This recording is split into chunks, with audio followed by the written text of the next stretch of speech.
今日も一日ご苦労様でした。このチャンネルはあなたを心地よい睡眠へと誘う朗読チャンネルです。疲れた心を癒し、静けさの中で自分自身と向き合う時間を提供します。眠りの世界へと導く瞑想のお話は現実の疲れを癒してくれます。この動画はメディテーションと瞑想、オリジナルストーリーを7話お届けします。当チャンネル眠りの語り部ではあなたの夢のお供になる物語をご用意していますので、深い眠りへと旅立つ前にぜひチャンネル登録をよろしくお願いします。それではおやすみなさい。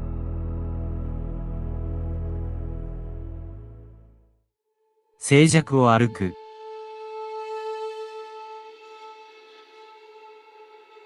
静寂を歩く旅は遠い北の小さな村から始まります。ここは雪が永遠に空を飾り、星が輝く夜が長い地。人々は寡黙で風と共に語り、自然と共に息をする。この地に生まれたエミルは村の外の世界を知らず、しかし心の中には常に遠くへ行きたいという願望がありました。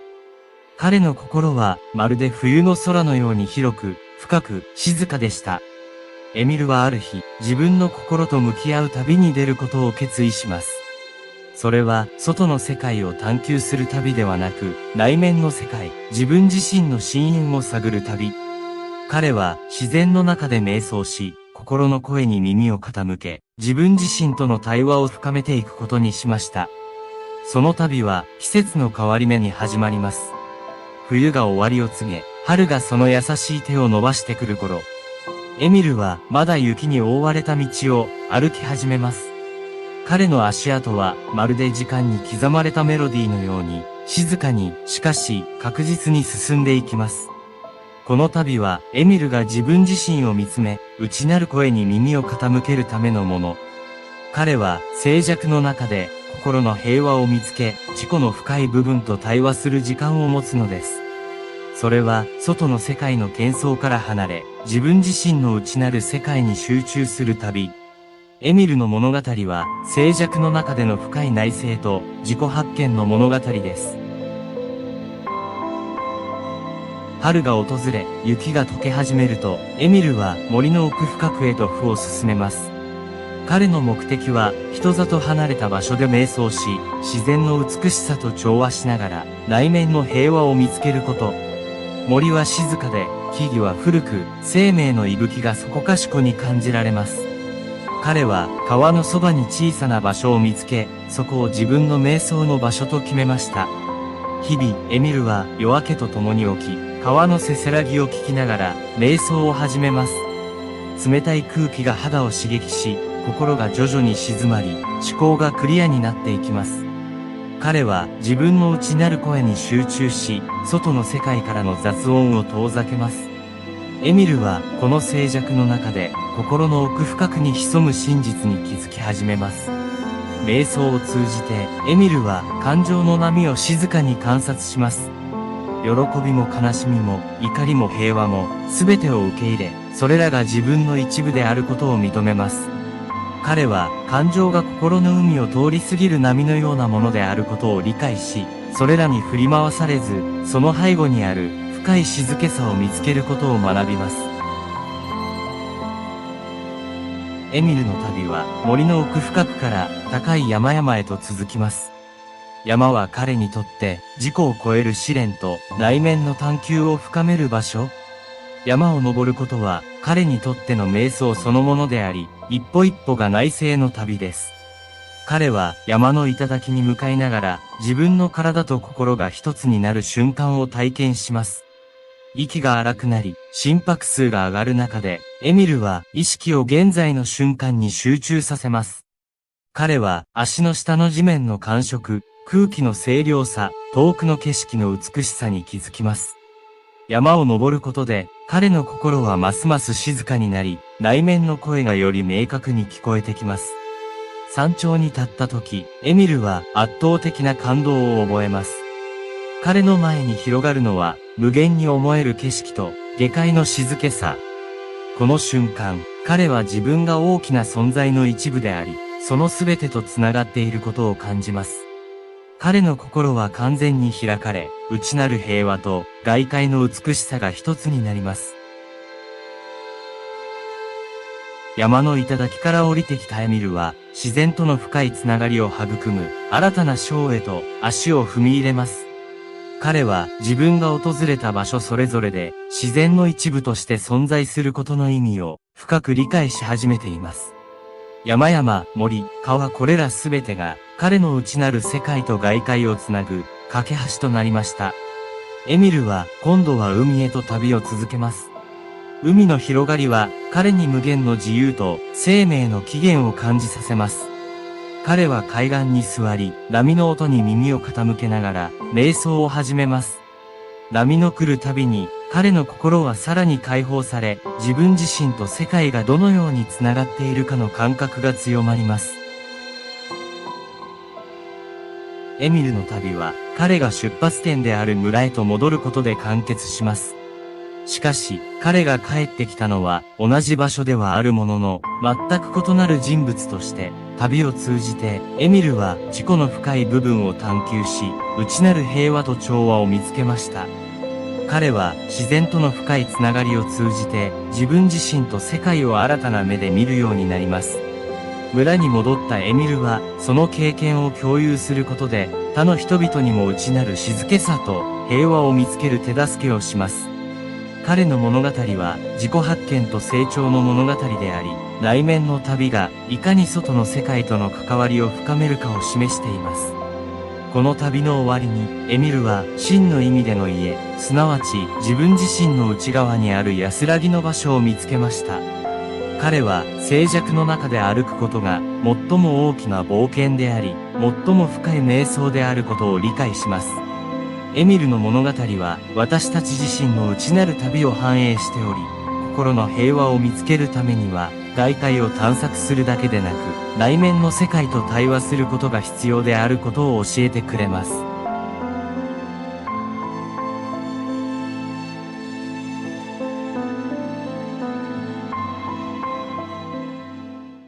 内省の時間。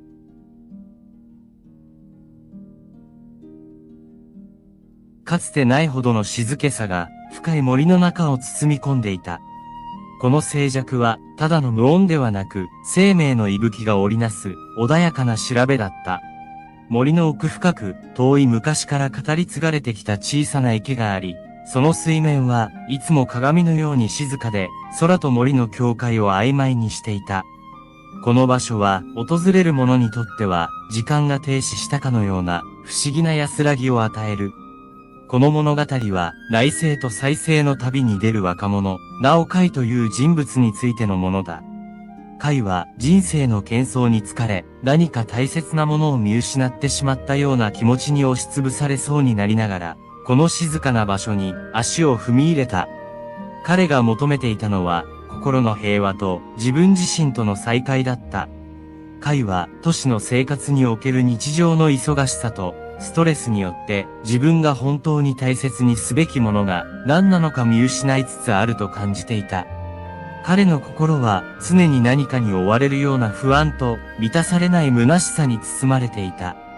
そんな彼にとって、この森はただの逃避場所ではなく、自己を見つめ直し、内面の声に耳を傾けるための聖域だった。彼がこの場所を選んだのには、特別な理由があった。子供の頃、祖父から聞いた古い話に、この森と池のことが登場していた。それは、迷い込んだ者が自分自身と向き合い、心の平和を見つけることができるという、不思議な力を持つ場所として語られていた。その話を信じていたわけではないが、カイにはそれが心のどこかでずっと響いており、今自分の人生で立ち止まり、深く考える必要があると感じたとき、思い出したのだった。森への入り口をくぐると、カイはすぐに都市の喧騒から解放されたことを感じた。鳥のさえずり、風に揺れる木々の音、遠くから聞こえる小川のせせらぎが彼の耳に心地よく響いた。彼は深く息を吸い込み、その空気が心と体を清めていくのを感じた。歩みを進めるにつれ、彼の心は次第に軽くなり、頭の中の思考が静かに整理されていくのを感じた。カイが森の奥深く、伝説の池へと歩を進めるにつれて、彼は自分の中に溜まっていた不安や悩みが、徐々に解けていくのを感じた。彼の心は自然の美しさと静けさに触れ、それによって癒され、落ち着きを取り戻していった。池にたどり着いた時、彼はその美しさに息を飲み、一瞬のうちに心が完全に奪われたことを感じた。水面は静かで、森と空の境界が曖昧になるような魔法のような美しさを持っていた。彼は池のほとりにしばらく静かに立ち、その場の空気と完全に一体になるような感覚を味わった。この場所が持つ静寂は、カイにとって、ただの沈黙ではなく、生命そのものの調和を感じさせるものだった。彼は自分がこれまで経験したことのないような、深い平和と静けさに包まれていることを実感した。この池と森が語りかけてくるような、見えない力に導かれるように、彼はゆっくりと池のほとりに腰を下ろし、目を閉じて深呼吸を始めた。カイの心は自然の中での深い瞑想によって次第に解放されていった。彼は自分の内側の声に耳を傾け、心の奥深くに隠された願望や恐れ、夢や希望に触れることができた。この内省の時間を通じて、彼は自分が真に求めているもの、そして自分にとって本当に重要なものが何かに気づき始めた。この物語の始まりでは、カイは自分自身と再会し、内面の平和を見つけるための旅に出た。彼の旅は池の静けさと森の深い緑の中で始まり、そこで彼は自然との深いつながりを感じながら、自己発見の過程を経験した。カイの旅は私たち自身が直面するかもしれない内面の葛藤や探求に光を当てる。かつてないほどの静寂が森を包んでいた朝、カイは人生の喧騒を背にし、深い森の中へと足を踏み入れた。彼の心は疲れ、何か大切なものを見失ってしまったような重苦しい感覚に覆われていた。しかし、この静かな場所に来ることで、彼は心の平和と自分自身を見つめ直す機会を得ることを望んでいた。森の奥深くに進むにつれ、カイは周囲の生命の息吹によって作り出される穏やかな調べを感じ取り始めた。遠くで水が流れる音、風に揺らされる葉の囁き、空高くから聞こえてくる鳥の鳴き声。これらの自然の音が彼の心を徐々に落ち着かせ、現在の瞬間に集中させるのを助けた。彼が目指していたのは古くから伝わるという小さな池のある場所だった。言い伝えによると、その池は心を映す鏡のように静かで、訪れる者に内省と癒しをもたらすという。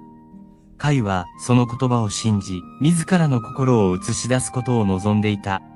池にたどり着いた時、カイは息を飲んだ。水面は予想以上に静かで、周囲の森と空の境界を曖昧にしていた。彼はゆっくりと池のほとりに腰を下ろし、目を閉じ、深呼吸を始めた。その瞬間から彼の心と体は自然と一体化していく旅が始まった。周りの音が徐々に彼の意識の中心に流れ込んできた。水の流れる音、風が葉を揺らす音、遠くで鳴く鳥の声。これらすべてが彼の心を鎮め、現在の瞬間に集中させるのを助けた。カイは自然の中で自分がどれほど小さな存在であるか、そして同時にその一部であることを強く感じた。時間が経つにつれ、カイの心は徐々に静かになり、彼の思考はクリアになっていった。彼は自分が長い間無視してきた感情や願望に気づき始めた。この自己との対話は彼にとって新鮮であり、恐ろしいものでもあった。それは彼がこれまでの人生で避けてきた真実と向き合うことを意味していた。しかし、この静かな場所と時を共に過ごすことで、カイは自分自身に対する理解を深めることができた。彼は自分の心がどれほど豊かで複雑で変化に富んでいるかを改めて認識した。そして、この初めての挑戦を通じて、彼は自然との深いつながりを感じることができた。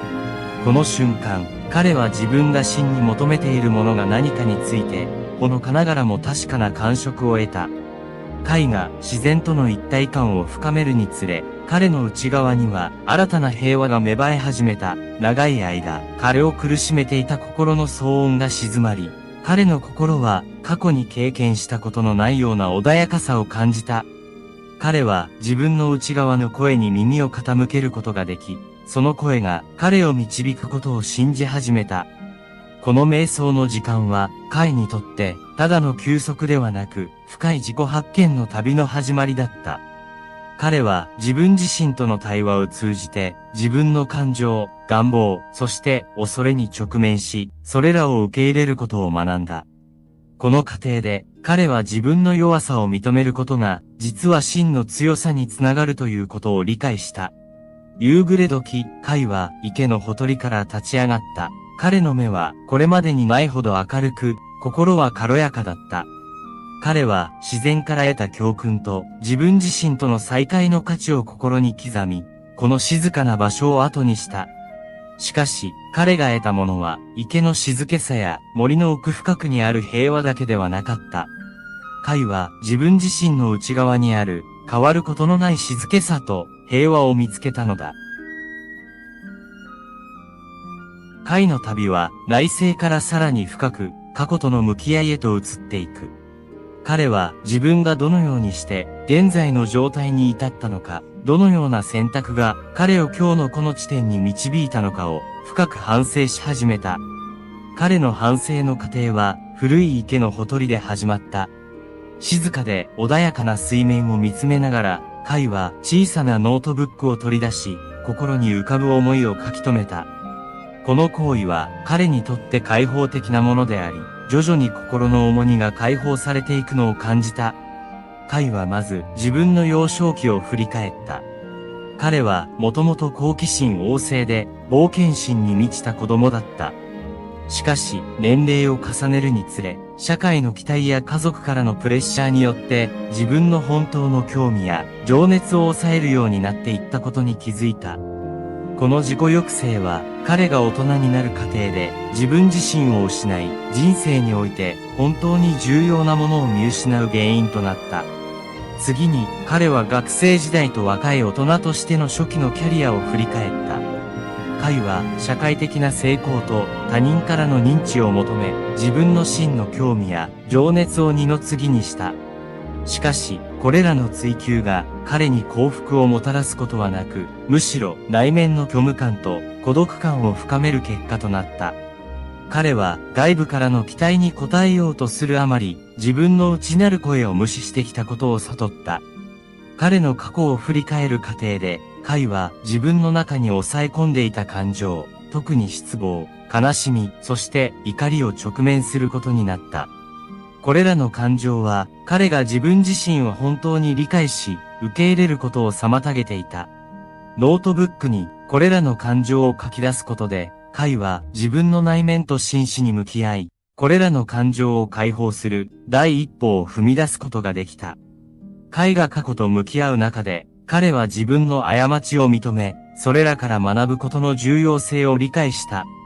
彼は過去の自分を許し、それを乗り越えることで、真の自己成長と変化を遂げることができると気づいた。この過程は彼にとって痛みを伴うものであったが、同時に解放感と新たな始まりへの希望をもたらした。過去と向き合う過程で、カイは自分が抱えていた内面の苦悩を乗り越え、自己の本質と再びつながる方法を模索した。この旅は彼に自分自身を許し、過去の経験から学び取ることの大切さを教えた。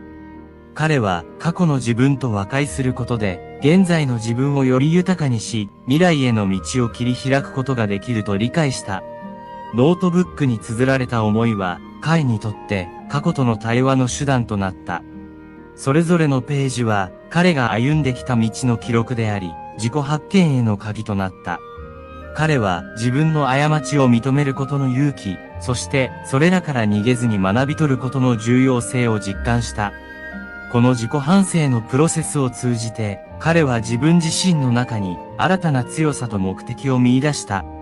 過去を振り返ることで、カイは自分の人生における重要な転換点を理解し、それらが自分の人格形成にどのように影響を与えたかを深く理解することができた。彼は人生の各段階での選択が今の自分を形成してきたことを認識し、それらの選択に対する理解を深めることができた。この洞察は、彼が自己需要への道を歩む上での大きな一歩となった。最終的に、彼が自分自身と和解し、内面の平和を見つける、過去との向き合いは簡単な旅ではなかったが、彼は自分の内面と対話し、過去の自分を許すことで、心の重荷を軽くすることができた。この過程を通じて、彼は自己需要と心の再生に向けた道を見つけ出し、未来への希望を新たにした。解放された心を持つ彼が、未来への目を向ける旅へと、歩みを進めます。彼は自分が真に望むものが何か、そしてその夢を実現するために何が必要かを深く考え始めます。この過程は森の中での彼の経験が彼に教えてくれた自分自身と調和することの重要性と自分の心を信じる勇気に基づいています。過去の反省と和解を経て、彼は自分自身の中に新たな可能性と希望を感じ始めました。彼は自分の内側から湧き上がってくる情熱と願望に耳を傾け、それらを実現するための具体的なステップを計画し始めます。彼は自分の夢を追求することの意味を深く理解し、そのためには自分自身に正直であり、自分の心に従うことが重要であることを悟りました。この新たな理解を胸に、彼は自分の未来について熟考を始めました。彼はこれまでの人生で何度も他人の期待に応えようとして自分の道を見失ったことを思い出し、これからは自分の内なる声に耳を傾け、自分自身のために生きることを決意しました。彼は自分の幸福を追求することが最終的には他の人々の幸福にもつながるという信念を持ち始めました。彼は自分の情熱を生かして何を成し遂げたいのか、どのような影響を世界に与えたいのかを考えました。彼は自然との深いつながりを感じることから、環境保護やサステナビリティに関わる活動に興味を持ち始めました。彼はこの森での経験が彼に与えた平和と調和を他の人々と共有する方法を見つけたいと考えました。彼は自分の夢を実現するためには、まず自分自身を信じることが必要だと理解しました。彼は困難や障害があっても、それらを乗り越える強さと勇気が自分の中にあることを知っています。彼は自分の内側にある力を信じ、その力を利用して夢を現実のものにする決意を固めました。彼が森の中で過ごした時間は、彼の人生における重要な転換点となりました。自然の中での静けさと瞑想は、彼に心の平和と調和をもたらし、自己発見の旅を通じて、彼の人生の目的と情熱を再発見する手助けとなりました。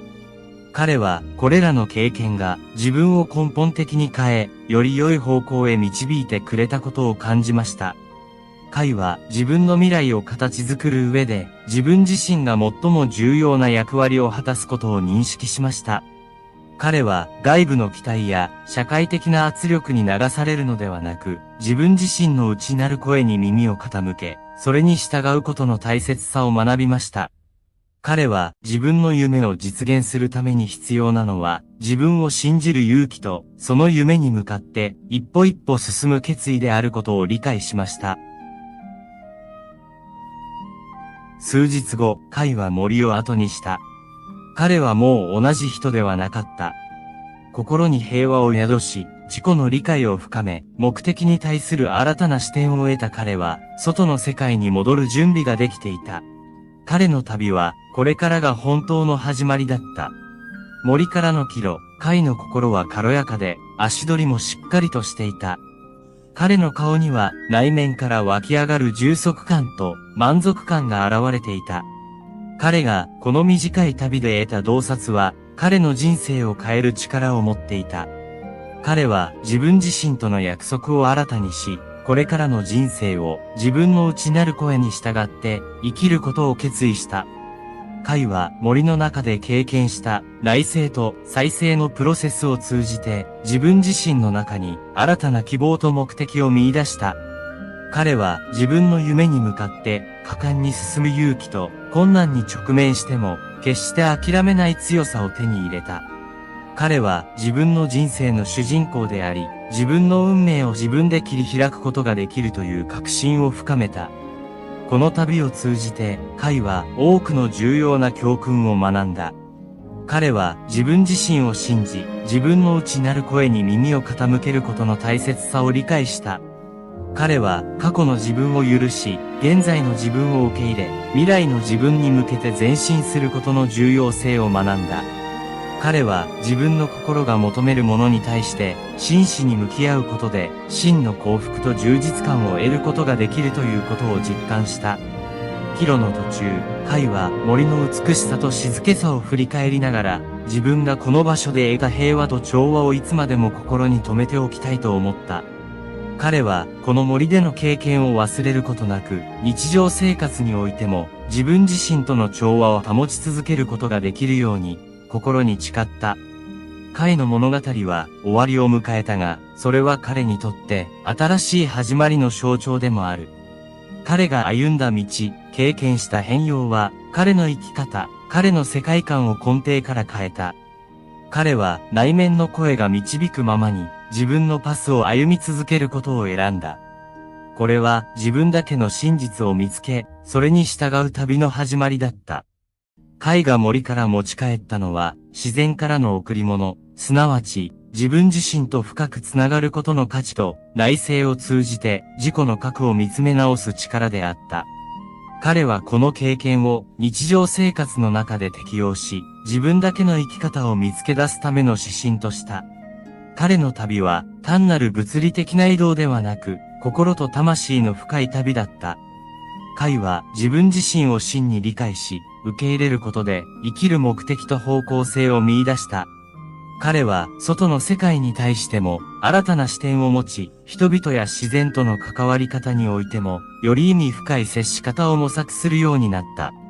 彼は社会に戻っても森で感じた平和と調和を心の中に保ち続けることができることを知った。彼は人生の喧騒の中でも内面の静けさを見つけ出し、それを力に変えることができるようになった。これは彼にとって最も価値のある発見の一つであり、彼の日々の選択と行動に影響を与えることになる。カイの物語を通じて、読者は自己発見と成長の過程が、いかに自分自身だけでなく、他者との関係性にもポジティブな影響を与えうるかを学ぶ。カイが見つけた内面の力は、彼を取り巻く世界にも好影響を与え、彼の存在が他の人々の人生にも光をもたらすことを示唆している。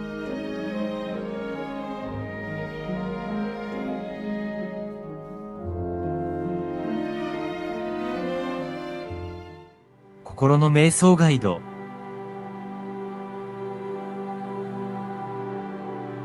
かつて心と自然が一体となっていた古き良き時代。この物語はその遺産を探る旅へとあなたを誘います。深い息を吸い、ゆっくりと息を吐きながら目を閉じてください。この旅を通じて日常の騒がしさから離れ、内なる静けさと対話する時間を持ちます。旅の主人公は心の平和を求める旅人カイです。カイの旅は内なる世界を探索し、心の森を抜け、自己と深くつながる神秘的な場所へと進みます。心の森は様々な思考と感情の表現であり、その奥には真の自己との出会いを約束する静かな湖があります。物語を通じて、カイは心の静けさを見つけ、そこに止まる方法を学びます。自己理解と受容の旅は、カイを内面の真実と光へと導きます。それでは、心の瞑想ガイドの物語を、カイと共に歩み始めましょう。カイは、心の森の入り口に立っています。ここは、外の世界と内なる、世界の間の敷居です。足元に広がるのは、過去の思考や感情を象徴する、枯葉の絨毯です。森への入り口は、カイ自身の内なる扉を開くことから始まります。深呼吸を繰り返しながら、カイは森へと足を踏み入れます。足音は心の鼓動と同調し、それぞれのステップは心を落ち着かせるリズムを奏でます。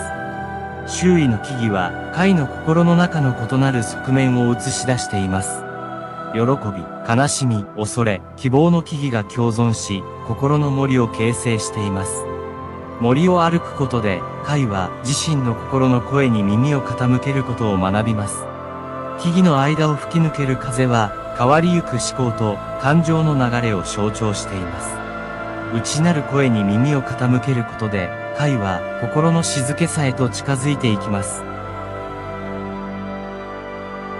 心の森を抜けると、カイの前に心の湖が現れます。この湖は、カイ自身の真の自己との出会いの場所です。湖の水面は鏡のように穏やかで、カイの内面を映し出します。湖に近づくにつれ、日常の喧騒から解放され、深い内面の静けさを感じ始めます。湖畔に座り、水面を見つめながら、カイは深く息を吸い込みます。水面に映る自分の姿を通じて、カイは自分自身を見つめ直し、内面と対話します。湖は、カイの感情、思考、そして魂の深さを反映し、内なる平和への道を照らし出します。カイは、湖畔に静かに座り、内なる平和を求めて、心の湖をさらに深く探索します。湖の水は、外界の動揺や騒音を反映せず、完全なる静寂の中で、カイの内面の旅を映し出します。この瞬間、カイは時間の概念を超え、自己と宇宙が一体となる経験をします。湖の水面をじっと見つめる中で、カイは水面下の深い静けさを感じ取ります。この静けさは、心の最も深い層に触れるものであり、そこには真の自己が存在します。カイは自分自身の内なる声と完全に調和し、心の騒ぎや日常生活のストレスから解放された感覚を味わいます。この奥深い平和の中で、カイは人生の様々な瞬間において自分自身を失っていたことに気づきます。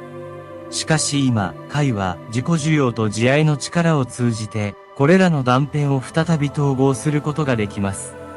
自己の内なる光を認識し、その光を外の世界にも反映させることで、カイは自分自身だけでなく、周りの世界にもポジティブな影響を与えることができるようになります。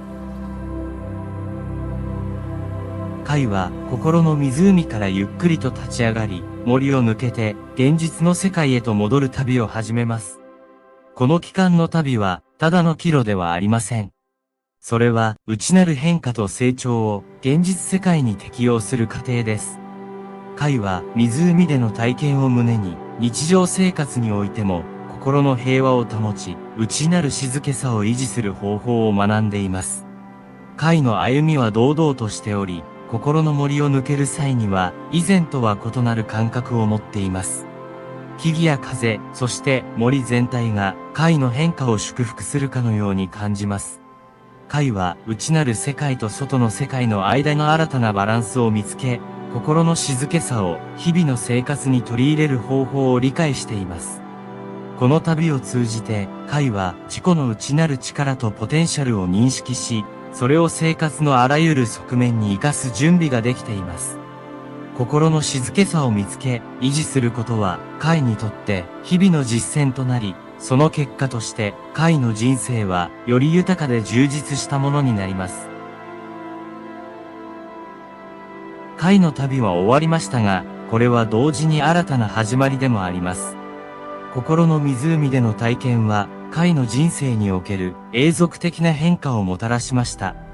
カイは自分自身との深い結びつきを感じ、日々の生活の中で、その結びつきを大切にすることの重要性を理解しています。心の静けさを見つける旅は、カイにとって内なる平和への永遠の探求となります。日常生活の中で直面する困難や挑戦に直面しても、カイは心の湖で学んだ教訓を思い出し、静けさと平和を取り戻すことができます。カイの心の旅は自己発見と成長の旅であり、それは終わることのない旅です。カイの物語は私たち自身の物語と重なり合います。心の静けさを見つけ、維持することは、私たち一人一人の旅です。海の旅から学んだ教訓は、私たち自身の内なる平和を見つけるための指針となります。そして、それは私たちが、日々の生活の中で、心を落ち着かせ、真の自己とつながるための基盤となるのです。私たちの物語は、これからです。この物語を通じて、私たちは内なる静けさと平和を見つける旅を続けていきます。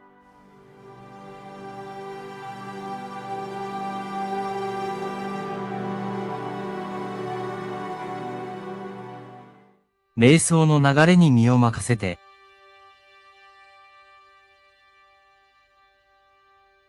かつて人々が自然と一体となり、心の声に耳を傾けていた時代がありました。大地の鼓動と空の息遣いが生命のリズムを奏でていたのです。この物語は現代の喧騒を離れ、内なる平和を求める一人の旅についてです。主人公、カイは自身の心と向き合うため、忘れられた古代の瞑想の地へと足を踏み入れます。そこは世界の喧騒から隔絶された静寂の楽園、瞑想の流れがゆっくりと時間を紡ぐ場所です。かつて、カイは都市の喧騒に溺れ、日々を無意味な忙しさに追われる生活を送っていました。彼の心は常に不安と疲労でいっぱいで、何か大切なものを失いつつあるという漠然とした恐れがありました。そんなある日、ふとした瞬間の静寂が、彼の心に深い印象を残し、内なる声に耳を傾けるきっかけとなりました。その声は彼に、心の奥深くに眠る静けさを見つけ出し、自己の本質と向き合うよう促しました。これが、カイが瞑想の聖地への長い旅を決意する瞬間でした。旅の準備を始めるにあたり、カイは必要最低限の荷物だけを背負い、過去の自分とは異なる生き方を求めて出発しました。都市を離れるにつれ、彼の心も徐々に軽くなっていきます。自然の中を歩くことで、彼は久しぶりに深呼吸をし、空と大地の美しさに感動しました。旅の途中、カイは美しい自然景観を通り抜け、季節の移り変わりを肌で感じながら、古代の知恵が息づく古老の村に立ち寄ります。村の人々はシンプルだが、豊かな生活を送っており、カイは彼らとの交流を通じ、人生の真実とシンプルな喜びを再発見します。特に印象深かったのは、村の長老との出会いでした。長老はカイに、心と自然のつながりについて教え、瞑想の基礎を彼に伝えました。心は常に話している。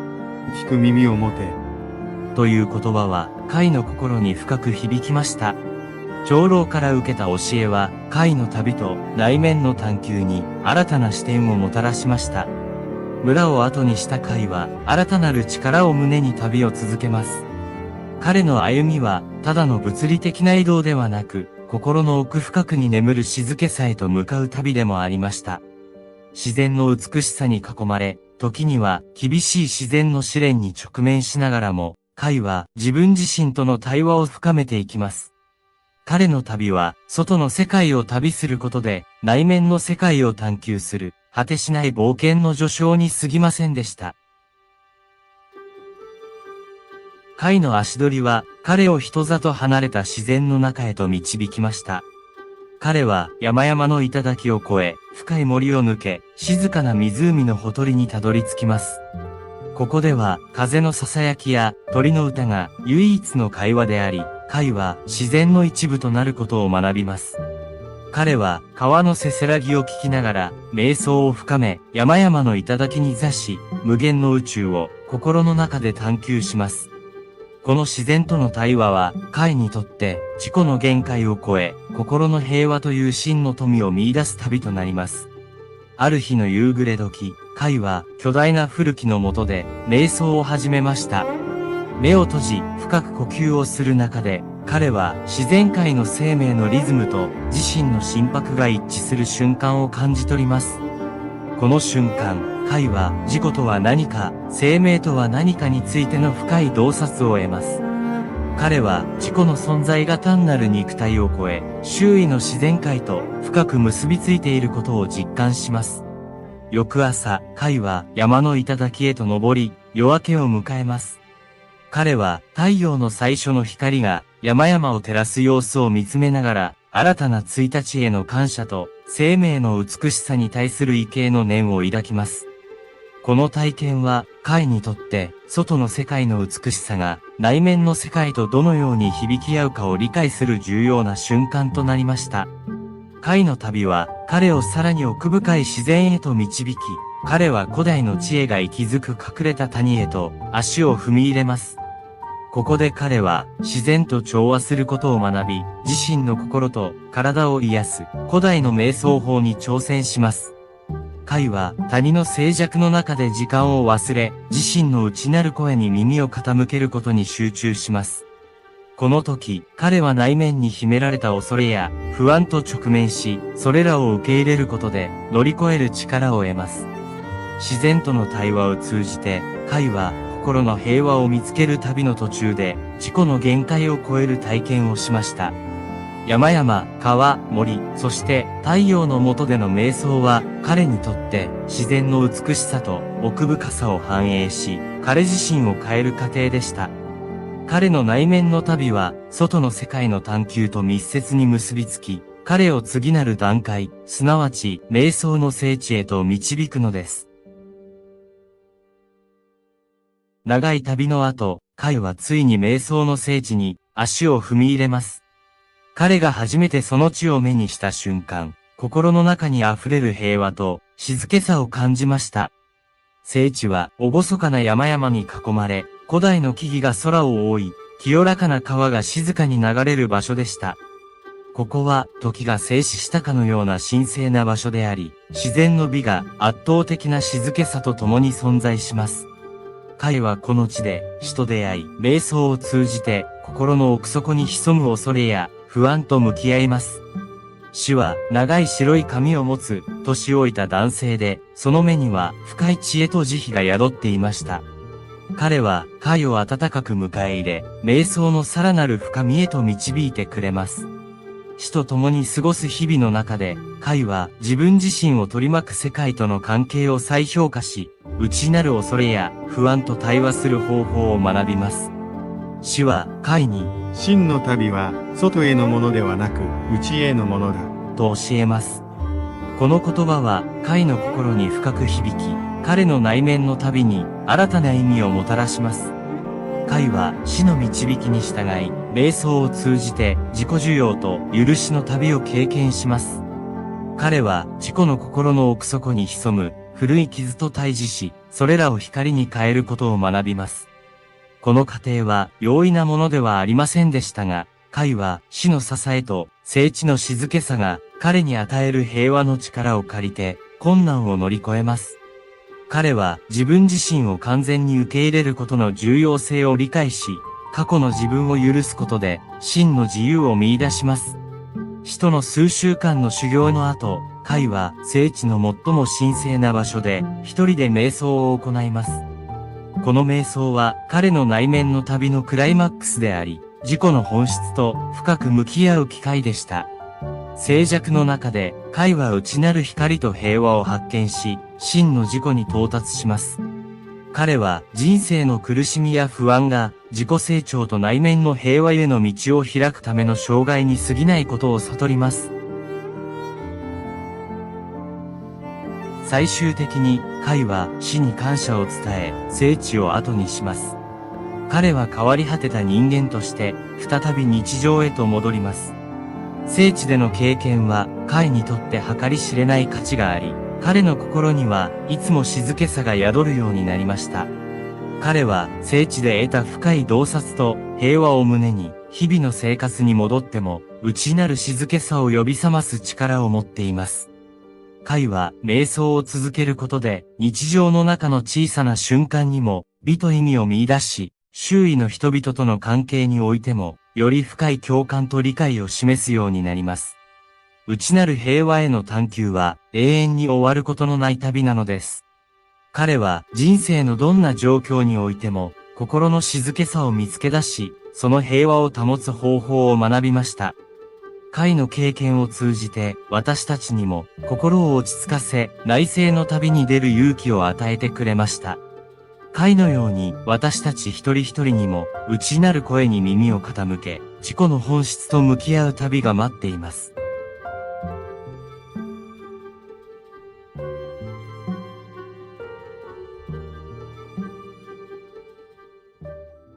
静かな心の湖。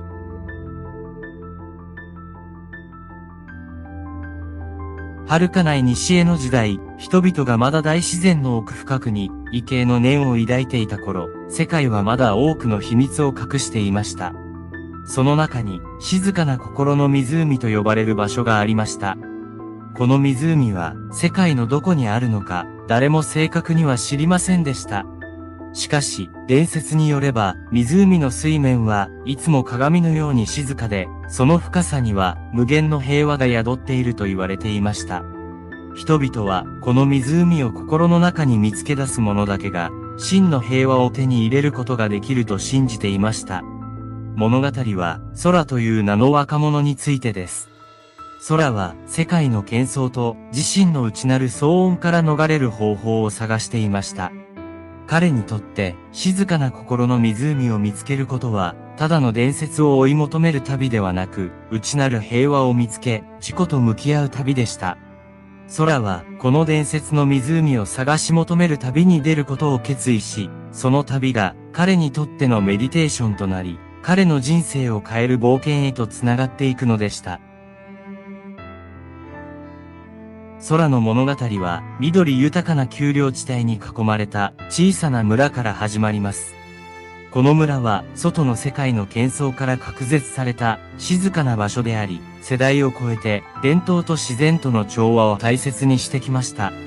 しかし、空にとっては、この平和な生活の中にも、彼の心を満たすことができない空虚さが存在していました。彼の心は何か重要なものを求めて不安定に揺れ動いていました。夜空に輝く星を見上げながら空はしばしば自問自答していました。本当の平和とは何だろうか？私はどうすれば内なる静けさを見つけることができるのだろうか？ある日、空は村の長老から静かな心の湖の伝説を聞きます。この話は空の心に深い印象を残し、彼の中に新たな目的意識を芽生えさせました。長老は湖の存在する場所やその真実は誰にもわからないが、湖を求めて旅をすること自体が人を成長させ、内なる平和へと導くと語りました。この話を聞いた空は自分自身の内なる平和を探し求める決意を固め、伝説の湖を見つけ出す旅に出ることを決意します。旅立ちの朝、空は村人たちに見送られながら、わずかな荷物とともに、故郷を後にしました。彼の心は、不安と期待でいっぱいでしたが、一歩一歩前に進むことで、徐々に心の奥深くにある呼び声に応えているという確信を得ていきました。森の中を歩き始めた空は、自然の音に耳を傾け、風の吹く方向を感じながら、自己の内面との対話を深めていきました。森の静寂は彼の心に静けさをもたらし、これまでの生活では感じることのできなかった平和と調和を彼に教えてくれました。旅の途中、空は様々な自然の景色に出会います。高い山々、静かな川、美しい花々。これらの美しい風景は空の心に深い感動を与え、彼の瞑想に新たな次元を加えました。夜は野営地で星空を眺めながら、空は自分自身と宇宙とのつながりを感じ取ります。このようにして、彼の旅は単なる場所を目指す旅ではなく、自己発見と内なる平和を求める精神的な旅となりました。空の足取りは未知の世界へと彼を導きました。旅の初日から数週間が経ち、彼は自分自身との対話を深める一方で、旅がもたらす不確かさとも向き合っていきました。森を抜け、山々を越える中で、空は孤独と対峙し、その中にある静寂の価値を学び始めます。孤独は徐々に彼の心を研ぎ澄まし、内なる声に耳を傾ける力を養っていきました。ある日、空は荒れた山道を登り切った先で、小さな集落にたどり着きます。この集落では、彼は様々な人々と出会い、彼らの生活から多くを学びます。一人の老人は、空に自然と調和する生き方の重要性を語り、心を鎮めるための呼吸法を教えてくれました。老人は言いました。真の平和は、外界の静けさに依存するのではなく、自分の内側から生まれるものだ。この言葉は空の心に深く響き、彼は自然の中での瞑想を深めることにより、内側からの平和を求める旅を続ける決意を固めました。集落を後にした後、空はある賢者に出会います。賢者は湖を求める空の旅に興味を持ち、心の平和を見つけるためのさらなる知恵を授けてくれました。賢者は空に心を鎮める瞑想の奥深い技術と自己の思考と感情と対話する方法を教えました。賢者の指導のもと、空は自分自身の内側にある恐れや不安に直面し、それらを乗り越える力を内側から見つけ出します。自然の美しさとの出会いも空の旅を豊かなものにしました。雄大な山々の頂から見る朝日、清らかな川のせせらぎ、夜空を彩る無数の星々。これらすべてが空の心に深い感銘を与え、彼の瞑想に新たな次元をもたらしました。自然の中で過ごす時間は、空にとって最も貴重な瞑想の時間となり、彼は自然と一体になることで、心の奥深くにある静けさと平和に触れることができました。空は旅を続ける中で内なる声に耳を傾け、自己と深く向き合う方法を学んでいきます。賢者からの教えと自然からの教訓は彼に心を鎮め、内なる平和を見つけるための重要なツールとなりました。自然の中で過ごした時間は空にとって貴重な内省の機会となりました。山々の静けさ、川のせせらぎ、森のささやきはすべて彼の心を鎮め、深い瞑想の状態へと導いてくれました。これらの瞬間は、空が自分自身の内側にある、静かな心の湖に近づく手がかりとなり、彼の精神的な旅を支えました。旅を続けるうちに、空は自分自身の中に様々な感情と向き合うことになりました。喜び、恐れ、悲しみ、希望。これらすべての感情を通じて、彼は自己需要の重要性を学び、自分自身と和解する方法を見つけ出しました。賢者との出会い、自然との調和、そして内省を通じて、空は徐々に自分自身の中にある平和へと近づいていきました。長い旅の末、空はついに静かな心の湖の伝説が語る場所にたどり着きます。湖は山々に囲まれた隠れた谷底にひっそりと存在し、その水面は風が全く吹かない火の鏡のように静まり返っていました。空が湖畔に足を踏み入れた瞬間、彼の心は未知の感覚に包まれます。これまでの旅で経験したすべての教訓が心の中で響き渡り、彼は深い瞑想の状態へと自然と入っていきました。湖畔での瞑想は空にとって生涯忘れることのできない経験となりました。時間の概念を超え、彼は自分自身の内なる声と対話を始めます。その声は彼に恐れや不安、過去の苦しみを手放し、その瞬間に存在することの美しさと価値を教えてくれました。空は心の深い平和は外界の状況や物質的な所有物に依存するのではなく、自分自身の内部にあることを悟ります。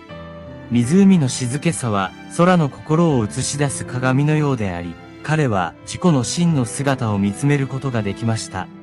その瞬間、彼は自分自身を完全に受け入れ、自分の強さと弱さ、美しさと不完全さを理解しました。この自己需要が真の平和への鍵であることを空は感じ取ります。彼は内なる平和を見つけることが外界での平和を実現する第一歩であると確信しました。湖畔での数日間、空は自然と一体となり、生きとし生けるものすべてに対する深い愛と感謝を感じます。彼は自分が一人ではなく、宇宙という大きな存在の一部であるという実感を持ちました。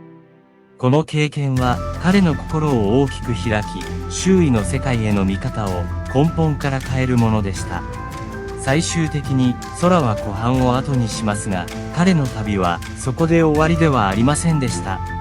彼は内なる平和を見つけ出した経験を胸に、故郷への帰路につきます。帰り道、空は自分が学んだこと、経験したことを他の人々と共有する使命を感じました。彼は内なる平和を見つける旅は個人的なものだけではなく、それを共有することで他者もまた自分自身の内なる平和を見つける手助けができると信じていました。空は湖畔での啓示を通じて、平和とは単に内なる静けさを見つけることだけではなく、その発見を通じて他者との深いつながりを築き、共感と理解を広げていくことにもあると理解しました。帰路に着いた空は故郷の村に戻ると、彼の変化に気づいた村人たちとその経験を積極的に共有し始めます。彼は瞑想の集まりを開き、自然との深いつながりを感じる方法、心を鎮める技術、そして内なる平和を見つける旅の大切さについて話しました。彼の言葉は多くの村人たちの心に響き、彼らも自分自身の内なる平和を探求する旅を始める勇気を持ち始めます。空の旅は彼個人の変容だけでなく、彼の周囲の人々への影響としてもその価値を示しました。彼が静かな心の湖で得た啓示は、内なる平和が個人を超えて社会全体に広がる可能性を秘めていることを物語っています。彼は真の平和は自分自身の内側から始まり、それが外側の世界へと広がっていくということを生きた証として示しました。空は旅から戻り、故郷の村に帰りました。彼はもはや以前の空ではありませんでした。彼の目は平和で落ち着きを持ち、彼の存在自体が静けさを放っていました。村人たちは空の変化に驚きましたが、同時に彼から平和のオーラを感じ取ることができました。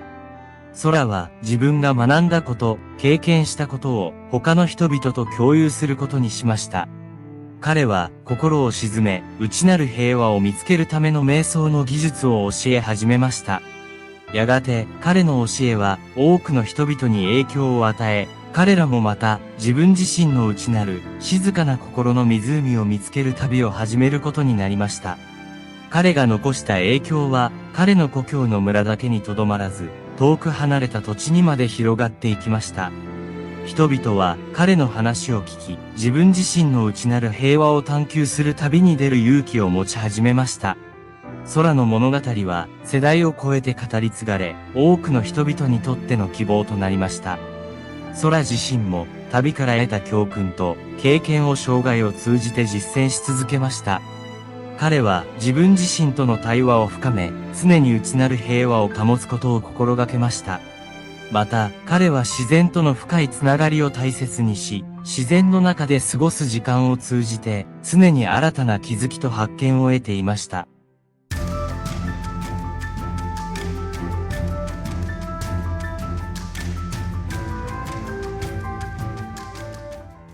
深呼吸の練習。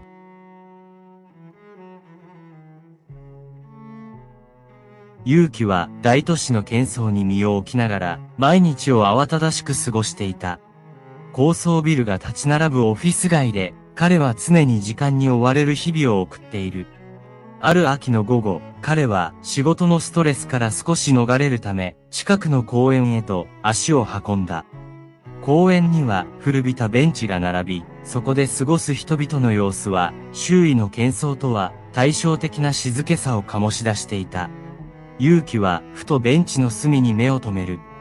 そこには一冊の古ぼけた本が置かれていた。彼は好奇心に駆られ、その本を手に取った。表紙には心の静寂と金色の文字で刻まれていた。本を開くと過去の賢人が記した言葉が目に飛び込んできた。それは瞑想と心の平和に関する深遠な教えが記されたもので、勇気はその言葉に引き込まれていく。その教えは単に静かな環境を求めるのではなく、どのようにして内なる平和を見つけ、維持するかについて語られていた。勇気は自分の心が久しぶりに落ち着くのを感じた。彼は本を閉じ、深く息を吸い込んだ。周囲の景色が鮮やかに感じられ、空気が冷たく清々しい。公園の木々が色づき始める季節の変わり目に、彼は自分自身と向き合う時間を持つことの重要性を感じ始めていた。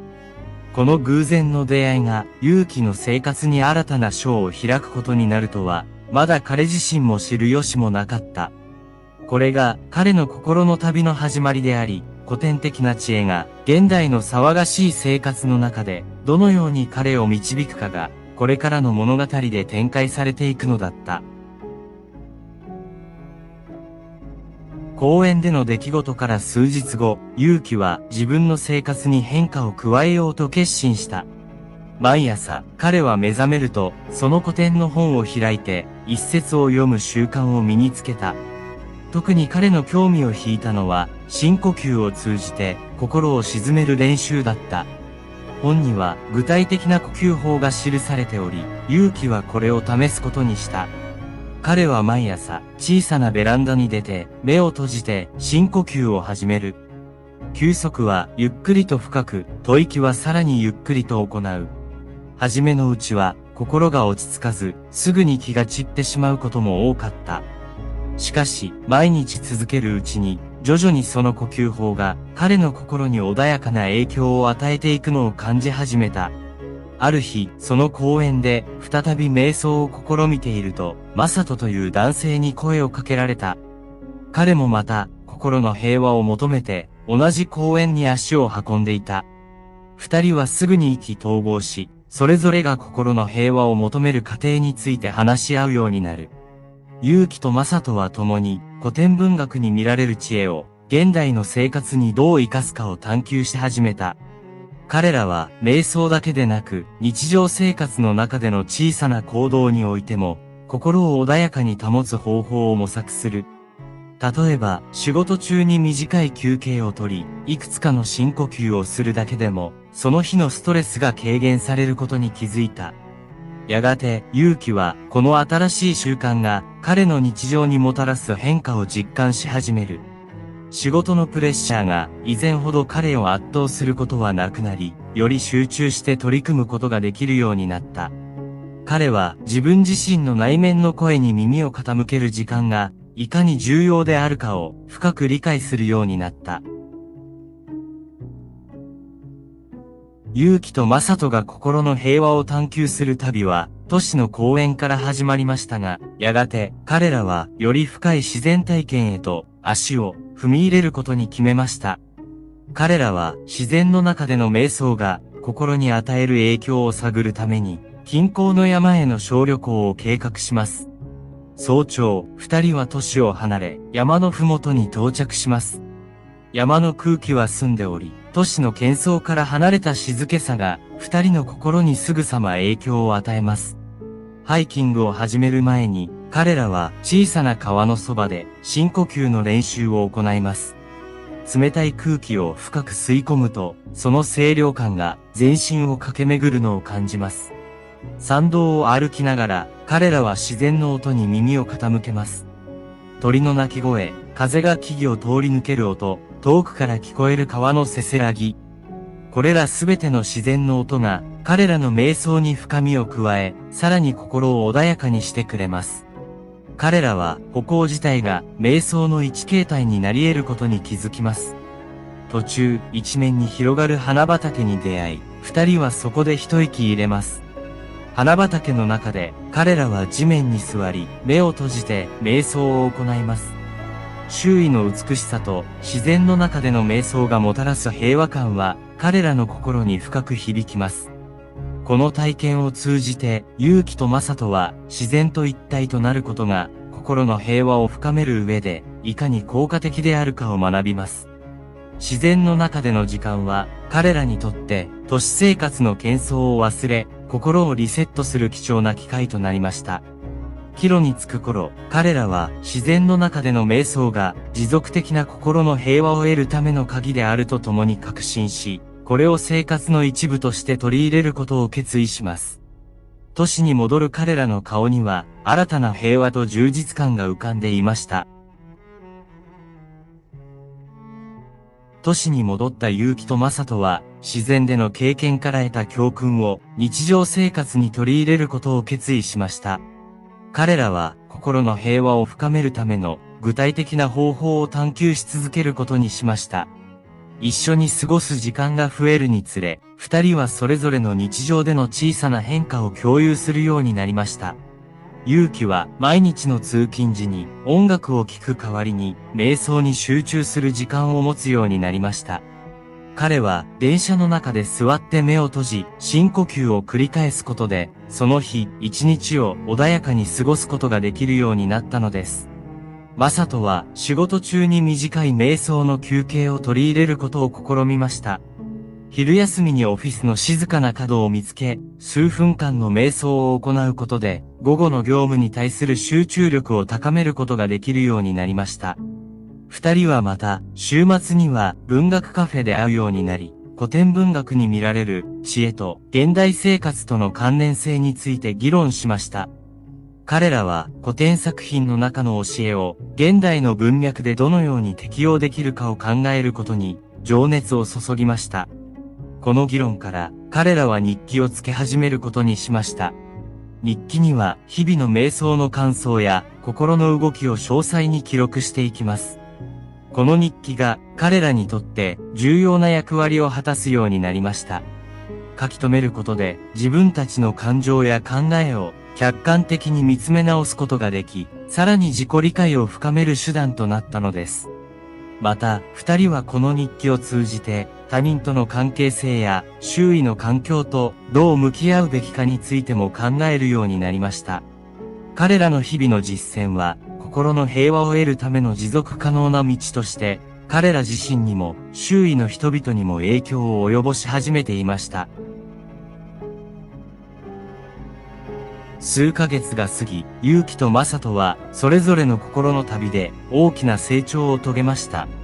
彼らは内面の平和を深める多くの方法を学び、実践することで日常生活における多くの挑戦に対しても落ち着いて対応できるようになりました。ある日、結城は再びあの公園を訪れます。彼が最初にその古典の本を見つけたベンチに向かい、そこに座りました。彼は手にしたその本を何度もなぞりながら自分が初めてこの本を開いた日のことを思い出していました。本から学んだ教えが彼の生活にどれほどの静けさと理解をもたらしたかを考えると、感謝の気持ちでいっぱいになります。結城は決心しました。彼はこの本をここに戻すことにしました。次にこの公園を訪れる誰かが同じようにこの本に触れ、自分自身の心の平和を見つける旅を始めることを願っています。彼は本をベンチの上にそっと置き、その場を離れました。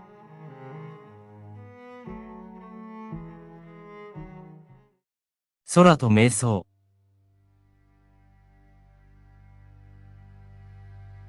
昔々、古代インドの隅にひっそりと佇む村がありました。ここは修行僧たちが静寂と調和の中で自己を見つめる場所として知られていました。この村に住む若き僧侶、アショーカは瞑想を通じて内面の平和を求める深い旅を始めようとしていました。アショーカには特別な課題が与えられました。それは空の真意を理解することでした。彼にとって空はただの空間ではなく、存在と非存在の間を織りなす深遠な謎を秘めていました。彼の詩は空を通じて彼自身の内面を映し出し、真の自己を見つけることができると教えました。ある日、アショーカは村の外れの小高い丘に座り、目を閉じて深い呼吸を繰り返しました。彼の心は静かに空の広がりを感じ取り、その無限の広がりが彼の心を満たしていくのを感じました。風が葉を揺らし、遠くの水の流れる音が聞こえ、彼の心は徐々にその自然のリズムと一つになっていきました。アショーカの旅は孤独な瞑想から始まりましたが、彼はやがて様々な師から教えを受けることになりました。それぞれの師は空の概念を異なる視点から解釈し、アショーカにとっての理解を深める手がかりを提供してくれました。村を離れ、彼はまず山に向かいました。山の頂から見る空は、広大でありながらも、どこか近く感じられる不思議な親しみを、アショーカに感じさせました。山の老僧は、彼にこう説きました。空は常にそこにあり、変わらず、しかし、その姿を変える。山々もまた同じ。お前の心が、その変化を受け入れるとき、お前は空と同じになれる。次に訪れたのは、川のほとりの村でした。川面に映る空の姿は、常に変わりゆく流れの中で、一瞬一瞬が永遠であることを教えてくれました。川辺の師は、水の流れを指さしながら、こう語りました。空とは流れるもの。お前の思いもまた、この川のように流れ、新しいものに変わっていく。固執せず、流れに身を任せよ。アショーカは森の中で空が木々の間からちらりと見え隠れする様を観察しました。森の僧侶は空と木々の関係性について語り、その間に生まれる無形のエネルギーを感じ取るよう助言しました。木々は空に向かって伸び、空は木々を育む。お前もまた、内なる空間を伸ばし、心を豊かに育てるんだ。各地を旅しながら、アショーカは空という概念がただの空間以上のものであることを理解し始めました。それは自己の一部であり、彼の思考や感情の流れを形作る基盤であったのです。この旅は彼に自己と外界との関係を見直し、心の中の空をどのように理解し、活用するかの洞察を深める機会を与えました。アショーカの修行はさらに深まり、彼は自らを孤独にして、瞑想の実践に没頭しました。アショーカは静かな山間の洞窟を選び、数週間にわたる孤独な瞑想に入りました。彼は外界の喧騒から遮断され、完全な静寂の中で自己と向き合うことを余儀なくされました。最初の数日間は心の乱れが激しく、彼の瞑想は幻想に悩まされました。これらの幻想は彼の過去の恐れ、未解決の感情、抑圧された記憶の形をとって現れました。瞑想の中でアショーカはこれらの幻想と対話を始めました。彼はそれぞれの幻想に名前をつけ、その存在を認めることで、それらとの戦いを避けずに直面しました。このプロセスは痛みを伴いましたが、彼は次第に心の中の混乱が静まり、幻想たちが彼の意識から消えていくのを感じました。この孤独な修行の中で、アショーカは空の教えが内面の空虚感とどのように関連しているかを深く理解し始めました。空は形がなく、色もなく、限界もないことから、彼は自身の内なる空間も、また限りない可能性を秘めていると感じました。彼の心の中に広がる空虚感は不安や恐れではなく、むしろ新たな自己発見への開放性を示していたのです。数週間の孤独の後、アショーカは変わり果てた自分を感じました。彼の顔つきは穏やかで、眼差しは以前よりも深く、静かな確信に満ちていました。洞窟を後にする彼の心は、かつてないほどの平和を実感していました。彼は空のように自由で無限の可能性に満ちた存在であることを自覚し、その感覚を胸に新たな旅に出ました。アショーカが孤独な修行から戻った後、彼は他の修行僧たちとの交流を通じて自身の学びを深めることにしました。アショーカは同じ修道院の若い僧侶たちと共に瞑想の集いに参加しました。ここで彼は自らが体験した空の教えとその深い意味を他の僧侶たちと共有する機会を得ました。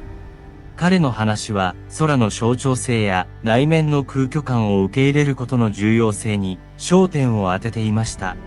アショーカの言葉に触れ、他の修行僧たちも自身の内面と向き合う旅を始めました。彼らはアショーカの経験から学び、自らの瞑想実践に取り入れることで、それぞれが自己の内なる空間を新たな視点で探求し始めたのです。彼らの中にはアショーカのように孤独な修行を求める者も現れました。この時期、アショーカは特に過去の縛りからの解放を感じていました。彼は自分自身の限界を超えて成長することができた経験を他の僧侶たちと積極的に共有しました。彼の内面には、かつての自己とは異なる、空のように自由で開かれた自己が宿っていたのです。アショーカは、修行の最後の段階として、再び孤独な場所を選び、一人で瞑想に入りました。彼は、心と体を完全に解放し、すべての縛りから自由になることを目指しました。瞑想の中で彼は自分自身が徐々に空と融合していくのを感じました。彼の意識は限界や形を超えた存在へと変わり、すべてが一つになる究極の平和を体験しました。その後、アショーカは村に戻り、彼の変化が村の人々にもたらす影響を目の当たりにしました。彼の平和なオーラは周囲の人々にも広がり、村全体が以前に増して和やかな雰囲気に包まれました。アショーカの物語は彼が空を見上げるシーンで終わります。空は彼にとって無限の可能性、自由、そして内面の平和の象徴となりました。彼の物語は瞑想を通じて達成される内面の平和がどれほど強力であるか、そしてその平和が他者にも広がることができるかを示しています。